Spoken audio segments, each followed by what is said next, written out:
So today, for this second lecture in the first week, we have a topic which is functions. Okay, and as I told you that in the first lecture that the first 2 weeks of this semester, I will not be doing anything new, but mostly we will be focusing on the concepts that you have seen in the previous course, right? And among those concepts, more specifically, we'll be discussing functions, and then maybe in the next week, we'll be discussing pointers. And why is it so? Because these are the two concepts that we'll be using very frequently within this course, okay? So today, we'll try and do some small programs with functions, okay?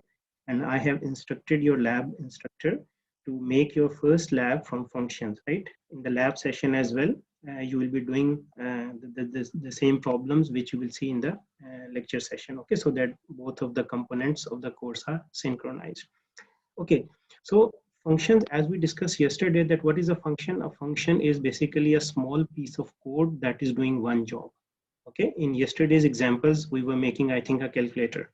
So we said, if you want your calculator to add and multiply, then to add two numbers, you can make a function. Similarly, to multiply two numbers, you can make another function.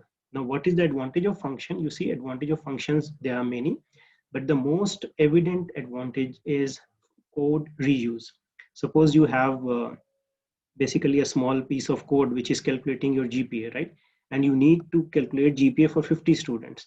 So what you can do is you can simply call that function from a loop, right? Because it is the same code which is executing again and again, only the marks of different students are different.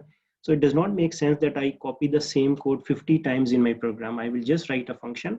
I will tell it what are the marks of the student, and then this function will return me back the GPA, right?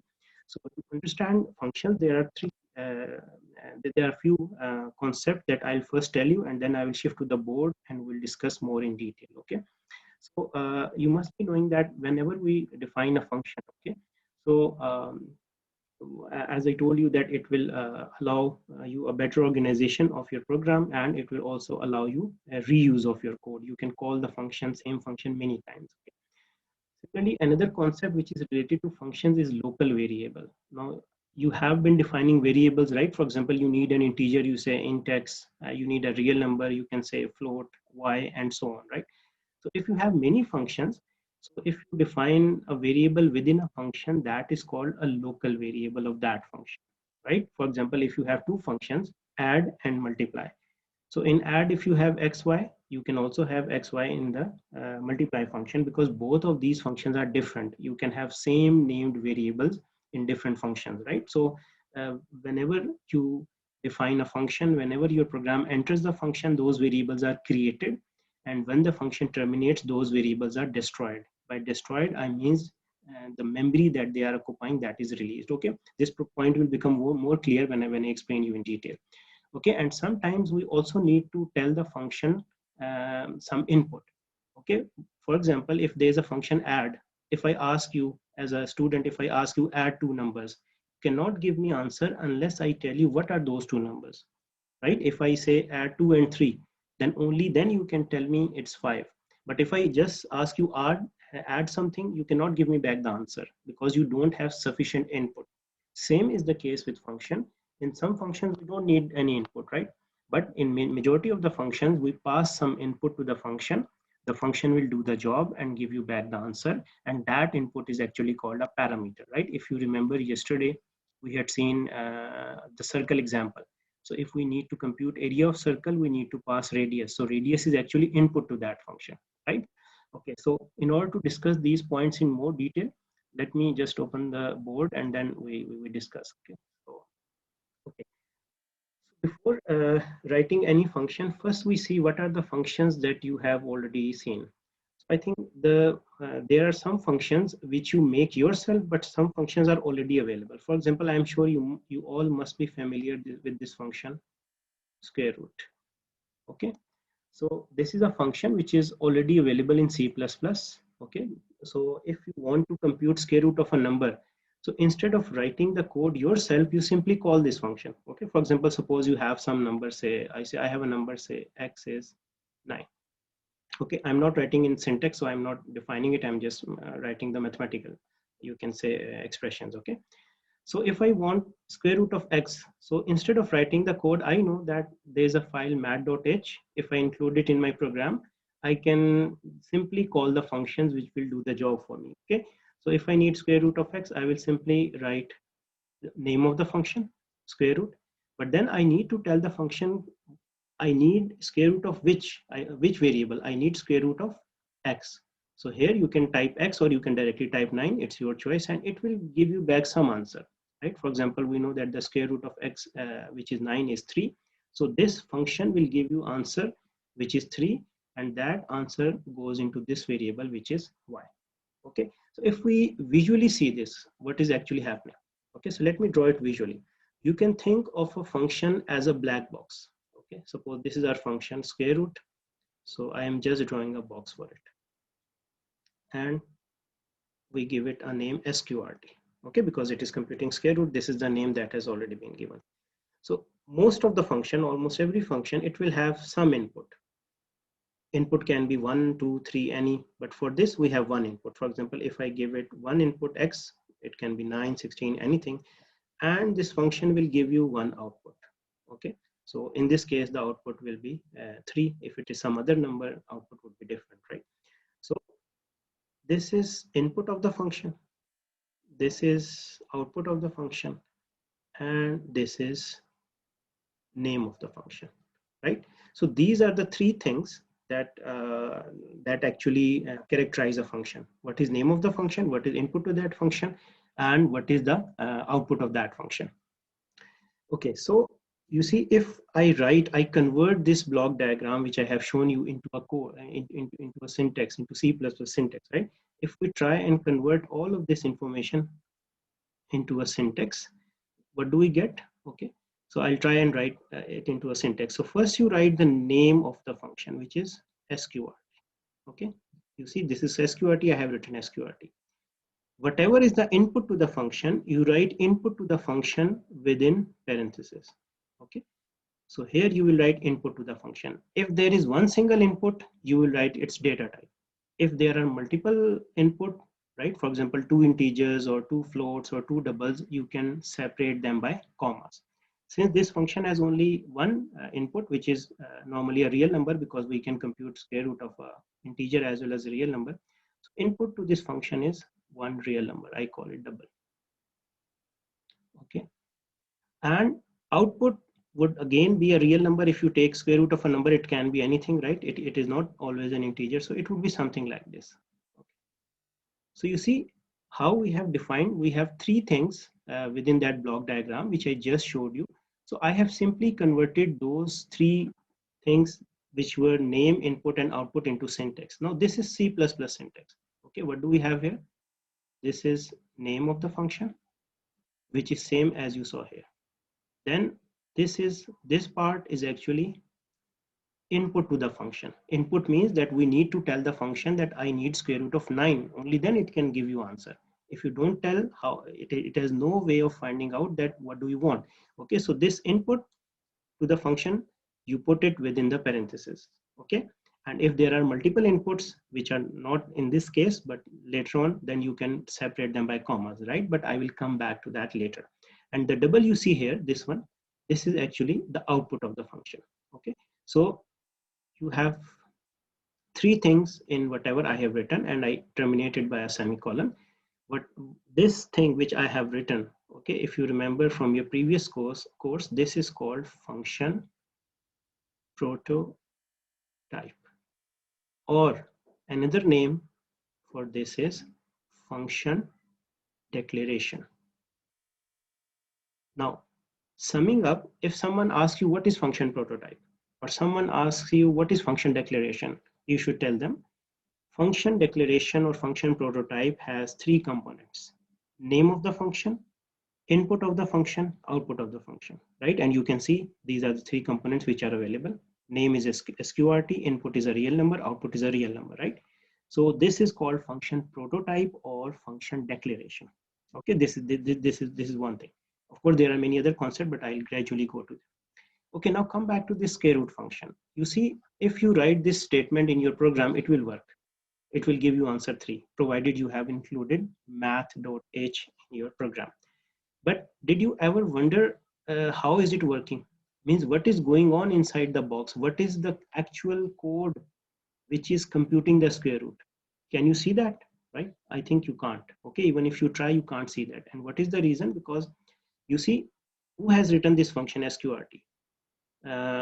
We did we write it? No. How did it come? Because when you install the compiler, when you have all the libraries, so this function is a built-in function. It is already there. But someone must have written its code. Okay, किसी ने तो इसका code लिखा होगा ना, हम नहीं लिख रहे, but someone जब कभी ये C++ evolve हो रही होगी, किसी ने sqrt का कोड लिखा होगा. So we don't know who that person is, but still we are able to call it. And we cannot see its code, and the reason why we cannot see its code is that C++ is not open source. On the other hand, if you are talking about Java, so Java is actually open source. What is the meaning of open source? Open source means that you can see the source code of every function, right? Even if it's a built-in function someone else has written, you can simply see what the code is. Okay, you can actually see all the statements. So if we are computing square root in Java, there would be some function which is available in Java. You can see its code because Java is open source. On the other hand, in C++, since it is not open source, so we don't know what is the code of sqrt. And this is not for only sqrt. You have many other functions. If you remember, you also have cos, you have sine, you have power. Okay, many functions which you I think have used. You have log and so on. All the functions which are available in C++, you can call them, you can use them, but you cannot go and see the code of those functions, right? And the reason is that C++ is not open source.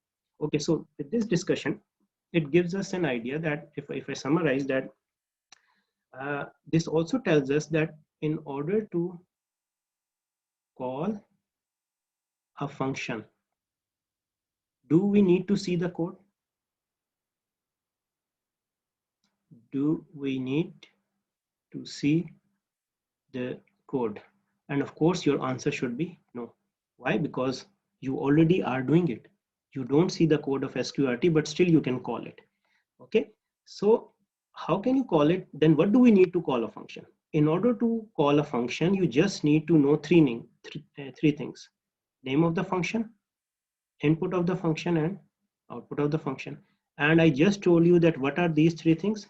These three things are called function prototype. Okay, so in C++, if you go and try to open math.h, okay, I hope some of you tried it, but if you did not try it, just try and see what is there. So in math.h, what you see is the prototype of this function sqrt and many other functions. You will not see the code of these functions. The code is available in your machine, but it is in a non-readable form because C++ is not open source. So I am just giving you example for math.h, but it is applicable to other files as well. Okay, so we can conclude and say, in order to call a function, we don't need to see its code. We just need to know the prototype of the function or the declaration of the function, because in order to call a function, I only need three pieces of information: name, input, and output. And the prototype of the function gives me all these pieces of information, right? Prototype of square root is something like this, right? And this is something which would be written in math.h. If you go, it would be something like this. And this is information is sufficient for you to call a function, right? Okay. So with that, I'll let you ask any queries before I move further. Okay, now you see square root is a function that is already built in. Now let's try and make our own function, right? Because whenever you are writing the program, built-in functions can be useful, but they cannot do everything that you want, right? Because every user has different requirements. So you have to write your own functions, okay? So we'll start our discussion by writing the simplest possible function, and that is adding two numbers. Okay, I mean this is the simplest thing that we can do. So I'll just write a function, and that function is called add. But before writing the code, what you have to do, you can simply first draw a diagram, and then you can convert that diagram into a code. Okay, and how to do that? Let me just show you. So we have to make an add function. Okay, so whenever you have to make a function, you do like this. This is our add function. Okay, then you think, okay, what is the input to this function? Input would be two numbers because we always add two numbers, so you draw like this. Fine. And then you say, okay, when I add two numbers, what is the answer that I get? And when you add two numbers, you get an answer. Okay, okay, there's a query. Let me remind you, this lecture is being recorded. Okay, so don't worry, I'll share the recording. I'm recording this lecture. Okay, so let's get back here. So I told you this is how you start thinking of a function. You give a name to the function, and then you think how many inputs would be there and what would be the output. Okay, so suppose I say, okay, I want to add 2 and 3. I want this to do some job and give me answer 5. But 2 and 3 are not the only numbers that I will ever add. Maybe I have to add 20 and 30, and then I expect this function to give me 50. So it means that I cannot fix the input and output. If I fix the input and output, there's no point, right? It means it will always, every time it runs, it will only add 2 and 3, but I want to add any two numbers. So what we say is that instead of fixing these to some, you can say, constant values, we say these can be any two numbers. These can be any two, suppose we say these can be any two integers or whatever you want to call them. Let me just,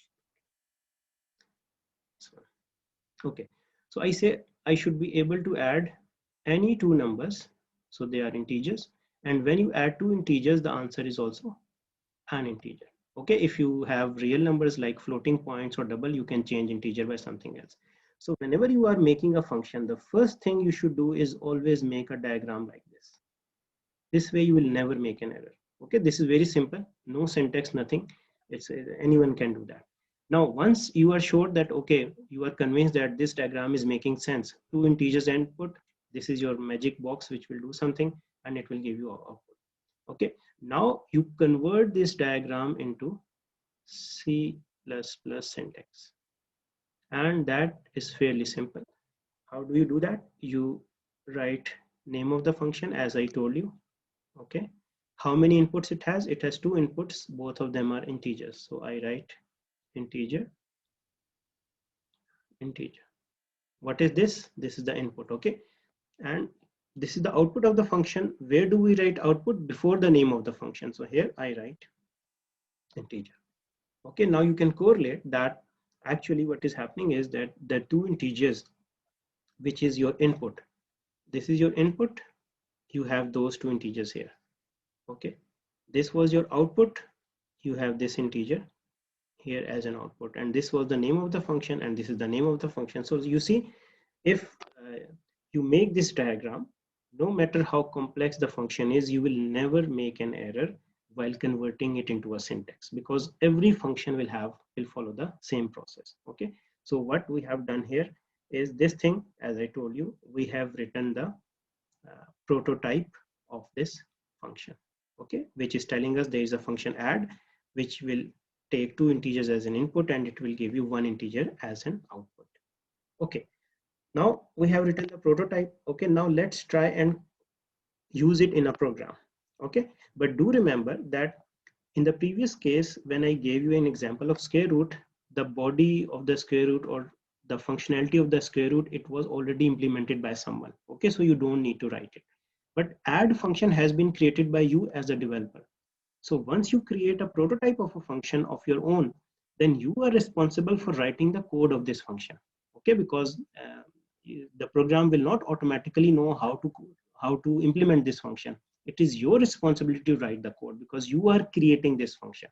Okay, so now let's extend this program and use this function in some program. Okay, so now I'm trying to make a program in which I'll be having two numbers, and I'll try and okay. Okay, let me just give me a second. Okay, I'll try approach the computer so that I'm more audible, I'm more loud. Okay, I was a bit far from the computer because I'm writing on a tablet. So let me just readjust.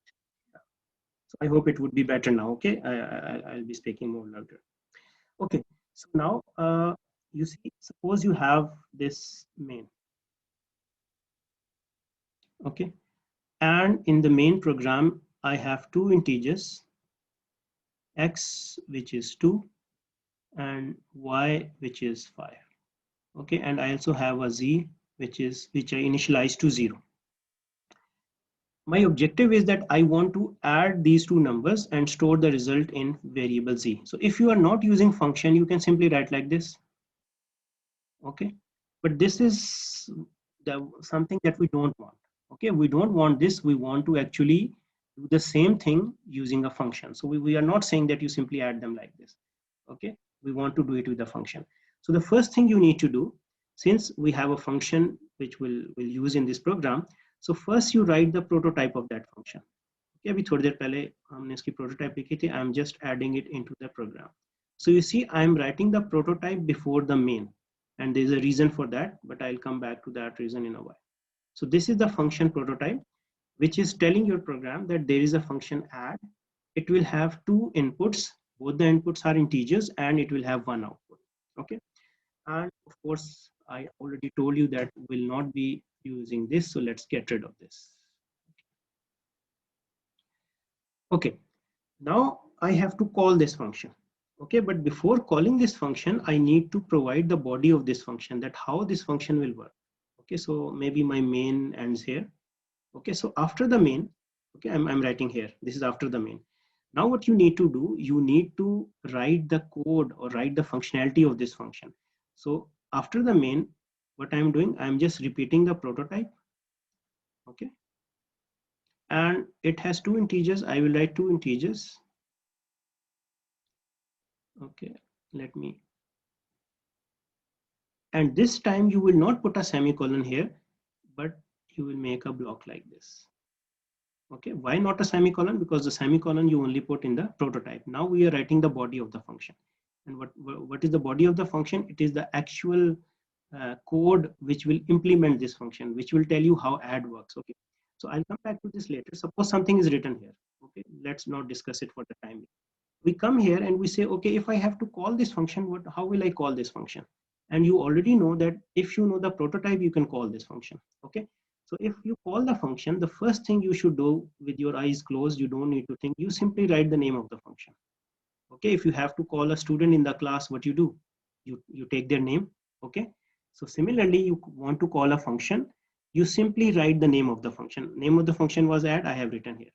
Then you need to tell the function, what do you want to add? You want to add two integers, but which of these two integers? Okay, so we say, okay, I want to add x and y.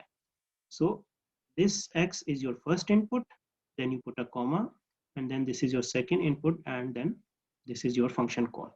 Okay, so the function needed two inputs. It could add two integers, so these are the two integers I want to add, x and y. Where they are going, I will tell you in a while. Okay, just hold on for a while. When I complete this, it will be clear. And you know, add is also giving you back an answer. Okay, when x is 2 and y is 5, they will be added, the answer is 7. So we can store that answer 7 in some variable, and since we have z which is free, so I can store it in variable z. And then if you want to confirm that whether it is working fine or not, you can simply display what was the value by writing something like this, c out c, and then it would be able to display you the value. Okay, now let's see how do we actually implement this function. What do we do that this function works? So in the prototype of the function, you see we did not put any variable names. I just put the data types to integers. But when you are writing here, so what you will need two variable names here.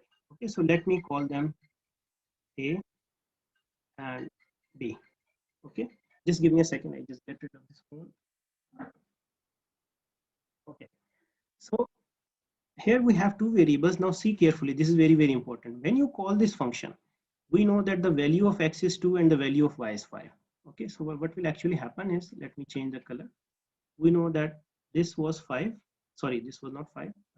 This was 3, I think. 2, 3. Let me erase it. Yeah. So this is actually 2 and this is actually 5. And here what will happen when you call this function, this value x, okay, which is the first value, it will be copied in the first variable, which is a. And this value y, which is your second variable, it will be copied in variable b. So in other words, this a, it will get the value 2, and this b, it will get the value 5. Okay, why? Because we need to pass this value. We need to tell the function that I am interested in adding 2 and 5, which are in variables x and y. Okay, now let me write the body of this function and then we see that how this will work. Okay, so you see I need to add two integers. When you add two integers, the answer is also an integer. We agree on that. Okay, so I take a variable, say, which is my answer. Okay, and what is the value of the answer? I need to add. So answer is actually 2 plus 5, but be careful that within this function I cannot write x plus y. This is wrong. Why this is wrong? Because x and y are defined in main. X and y are only visible from this bracket to this bracket. Okay, a function in which variable is defined, you can only use that variable in that function. In this function, if you write x plus y, this will not compile. This will give you an error.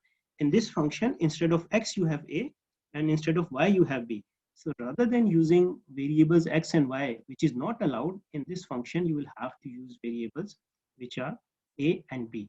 Okay, because these are the variable names in which values of x and y have been copied. So here I can write a plus b. A was 2, B was 5, this has become 7. Now this function needs to give answer back. Okay, and the way you do it is a statement which is called return. Return is like giving output from a function. It is a keyword in C++ and many other languages like Java. You have the same keyword, and here you write name of a variable.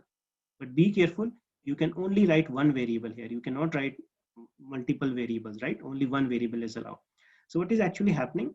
You are adding a and b, you get 7 in this, and this variable answer, which was 7, it means whole of this thing will be replaced by answer 7, which goes to this variable z. Okay, so when you return something, it will be, the answer will be copied on the variable which is on the left side of the function call.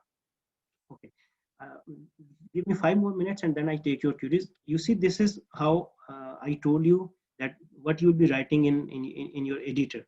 But if you know what is happening at the back end, it will help you understand the functions in a way that you will never make an error. Okay, so for that, what I will do is I will just make a chunk of memory and we discuss what is actually happening at the back end. Okay, so let me just change the color of this marker. Okay. So you see, whenever you define the variables, they are in some memory. Okay, in the RAM. Okay, I cannot draw it perfectly, but anyways. Okay, so integer is 4 bytes. Okay, so it means in when you write x2, there are 4 bytes which are reserved, and you have this in the memory. Okay, this chunk which I have drawn, this is a small chunk from the memory from the RAM. Then you have another variable which is y, and it has value 5. Okay, similarly you have another variable which is z, and it has value 0. Okay, when you are in this part, there are only 3 variables. Okay, these variables a, b, and answer, they do not exist. They do not exist. They will be created when you call this function. When you call this function, you come here, then 3 new variables are created. What are those 3 new variables? A, b, and answer. Okay, so these are, as I told you in the beginning of the lecture, local variables of function add. Okay, these are created when you call the function. They are not in the memory before the function is called. Now, what did I tell you? What happens when you call this function? We said that the values of x and y are copied in a and b. First variable is x. It is copied in the first variable, which is a. So a gets the value 2. Okay, similarly, second was y. Value of y was 5. So b gets the value 5. Okay, then what are you doing? You are doing a plus b, 2 plus 5, which is 7. So answer gets the value 7. And when the function terminates, when you reach here, the function is finished. Okay, so what will happen? This 7 will go to this variable z, and all of these variables a, b, and answer, they will be destroyed. By destroyed, I means the memory will be released. Now they do not exist in the memory. You see, this would be the situation. So this is very, very important to understand that whenever you call a function, the local variables of that function are created. Values are passed into those variables, whatever values you put within the brackets when you are calling them. Okay, and when the function is finished, all the variables of that function, they will be destroyed. They will not exist in the memory. So in other words, suppose after calling the function, please do not do this. Okay, if someone tries to do this, cout say answer, this is an error. Why this is an error? Because in this main you can only use three variables, x, y, and z. Answer was defined in this function, so you can only use answer from this point till this bracket. Outside no one knows it. It's just like that you are sitting in a room, there are three people, okay, so a, b, and c. So if within the room you say a, the person will answer you, but if you go in some other room, okay, and you keep calling a or b or c, they would not respond because they do not exist in that room. So these brackets are like a room where, and these variables are like people. So if you call someone from the same room, they will answer you. If you call them from another room, no one will respond, because in this room we have three people, x, y, and z. In this room we have three people, a, b, and answer. Okay, so this was a very simple first example of a function. I'll do many more, but till here, if you have any queries or problems, please let me know.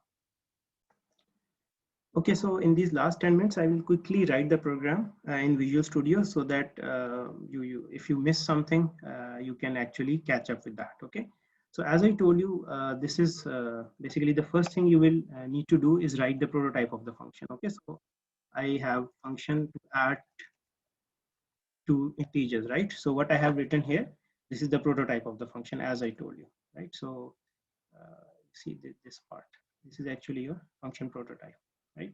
Okay, now let me go back and write something else. So I'll just get rid of this.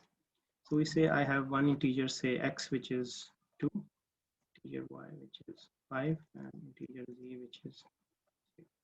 Okay, and now I want to call this function. Okay, so we say add x comma y, and then you can say something like this. Okay, so you see I have not yet written the body of this function, so that's why it is giving me an error, right? Because we don't have the body of this function yet. So let me write the body of this function as well. Okay, so what I will do is I'll just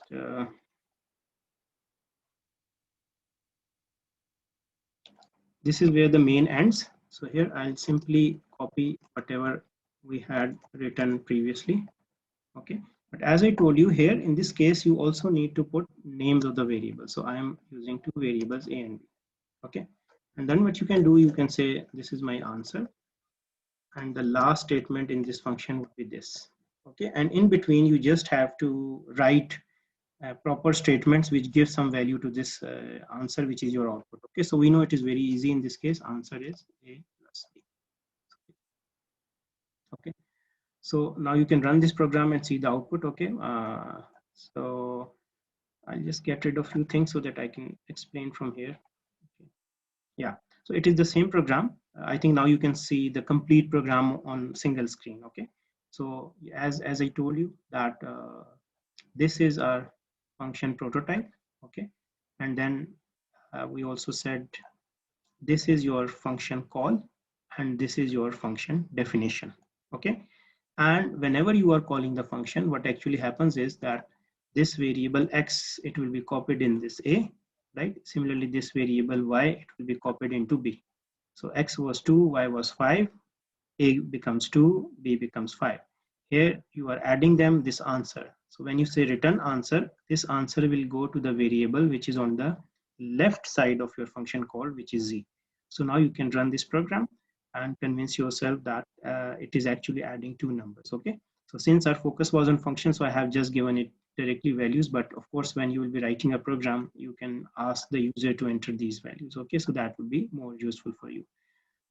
So with that, I'll conclude. And if you have any queries related to this example or in functions general, please let me know.